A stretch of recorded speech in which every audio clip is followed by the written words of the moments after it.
Bud Collyer.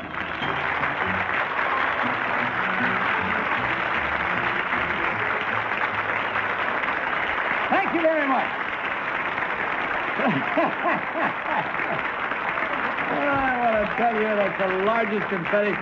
But I must say, I'm glad that you occasioned it with a little bit of confetti, because this is our return in our nighttime slot, our new slot, on Monday evening, so we hope you'll all be with us every Monday. And good evening to you, wonderful people. Good evening, Bud. Have a very exciting new way to play To Tell the Truth with Betty Davis and two imposters later on in the show. But right now, let's meet our first team of challengers.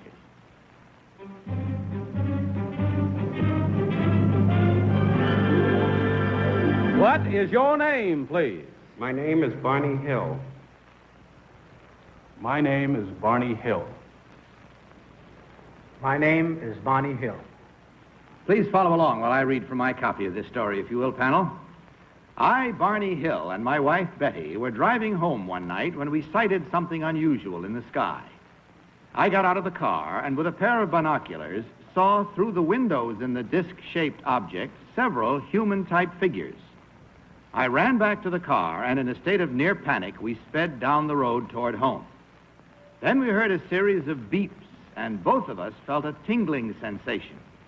The next thing either of us clearly remembered was again driving the car toward home, but it was 2 hours later, and we were 35 miles further down the road.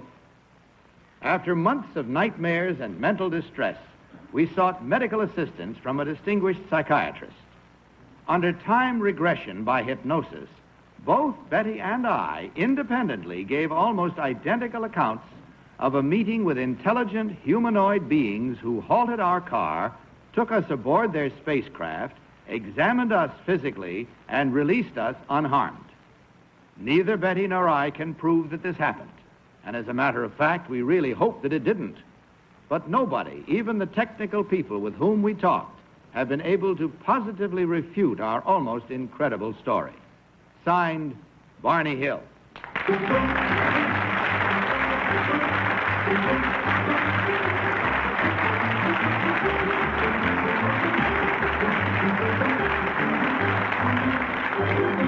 Incidentally, panel, the story of Betty and Barney Hill is the subject of a fascinating book by John G. Fuller called The Interrupted Journey. Let's start the questioning with Orson Bean. Orson? Thank you. Well, I whoever you are, I want you to know that I read every word of the story that was printed in the magazine about you, and I believe it. It's impossible to disbelieve. Number two, how tall were these humanoid creatures? Well, they were short. When you speak of height, if I had to estimate height, I would say about 5'9" or 5'10" at the most. Number really. three, did they speak English? Not in an actual speaking type voice. There was something like thought transference. Number one, what physical symptoms did you later notice? I'm referring to physical things that appeared on you. Warts? Warts. Yes. Kitty Carlisle. Number two, I also read the story with enormous interest.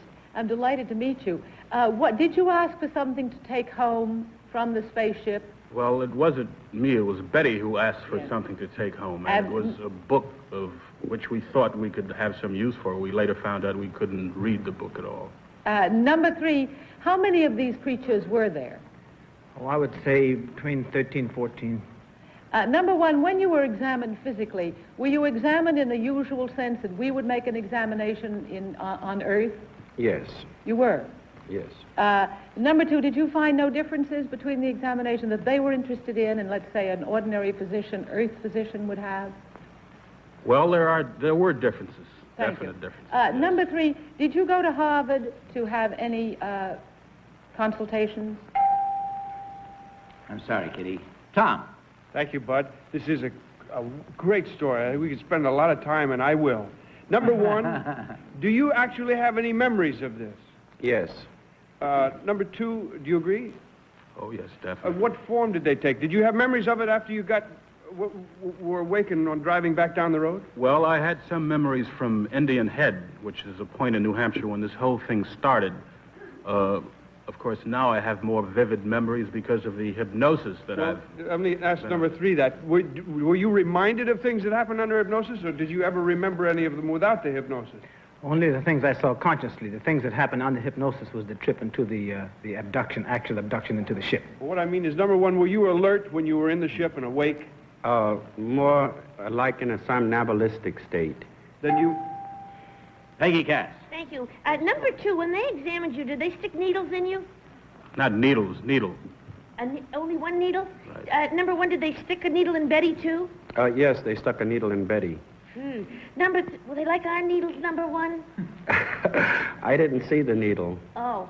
Number 3, is the inside of that space thing, is it furnished like a laboratory or more like a living room? I would say more like a laboratory. Uh-huh. Now, number 1, were they the same build as us? I mean, you know, or did they, like, have pointy heads or something? No, they had large cranium, and the chin was very small. Wouldn't you know it? Number 3, when did the U.S. government come and try, like Major Donald Keogh and those people, did they try to question you on what happened in that spaceship? Well, we reported it initially to Pease Air Force Base in Portsmouth, and we... And that's all the time we have. Wish we did have more. It's a fascinating story. So mark your ballots, if you will, please, without any consultation, and, of course, without changing once you have marked. Vote now for number 1, number 2, or number 3. And our team of challengers will, of course, receive the usual $250 for each incorrect vote. Your ballots all marked? Tom, for whom did you vote? I voted for number 1, Bud. I couldn't tell anything from the stories that they each told, but he looked like the kind of man who would have binoculars handy in his car. Peggy Cass. Well, number 2 said that they were very short, 5'8" or 9. Gee, I know a lot of guys that'd be sore at that kind of a comment. They think they're tall at 5'8" or 9. So I voted for number 1 because they had big heads and receding chins, and wouldn't you know it? Orson B. I think that there's 2 great liars up there, and I had no way of judging except that the whole thing took place around New England, and when I asked number 1 about the warts, he said Watts. They had Watts on. And I'm from New England, too, and I know that Watts is Watts. Kitty Carlisle. I voted for number 2 because as I read the story, the physical examination that these humanoid creatures gave was not exactly like the kind you'd have if you went into an ordinary doctor's office anywhere on the earth. Very well. The votes are all in. Mine's made up as you heard. And now let's find out which one of these 3 gentlemen, in truth, is Barney Hill. Will the real Barney Hill please stand up?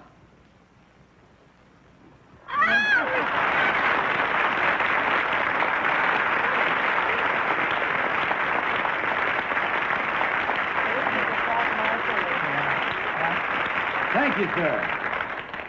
Glad they let you back to us safe and sound. That's important, too. Did the headaches and things go away? All of his bad... Actually, there weren't headaches. There was distress. I developed an ulcer, and Betty had a series of dreams that lasted for about 5 days. That's all gone now. Yes. Thank goodness. Good. Number 2, what is your real name and what do you really do? My name is Howard Johnson. I'm a sales representative for Sussex Clothes in New York City. Thank you, sir. Number 3, what is your real name and what do you do? I'm Dr. Theodore Stent. I'm chief of the X-ray department, Harlem Hospital, Columbia University.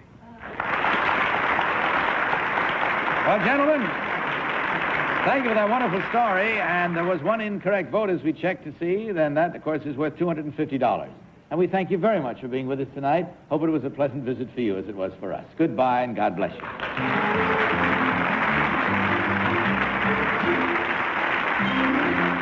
We'll meet our next team of challengers in just a minute after this message.